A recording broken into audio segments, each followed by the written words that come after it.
What makes humanity special? Well, there are a lot of valid answers for that, but I have a personal favorite. Our myths, our legends, our tales, I loved it all. And I was lucky enough to get to see all that and so much more at the Wallace Collection Museum. A highlight, in my opinion, were the items related to Greek mythology. These included statues of Dionysus, or Bacchus, if you're Roman, a harp for Hestia, and a painting of Apollo and one of his many lovers, a Sibyl.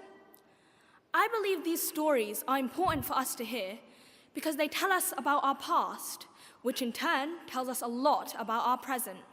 Because these myths are not dead, and for as long as we are humans, they never will be.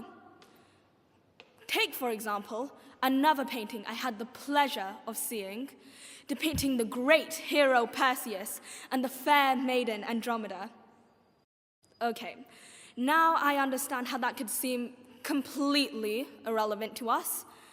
We're not exactly flying on a pair of winged shoes to save a damsel in distress from a horrid sea beast.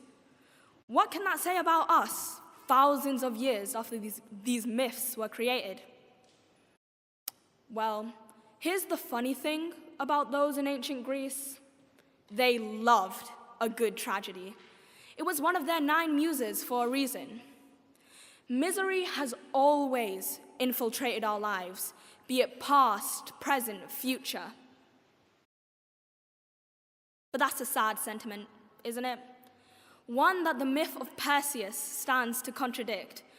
Through trials and tribulations, he stood strong, not only to protect his mother, Danae, but a random woman he knew not. Why? Well, that's another great thing about humanity, the fact that we always have a choice. So tell me, will you allow that maiden to be subdued by that beast, or will you wear that winged pair of shoes and fly?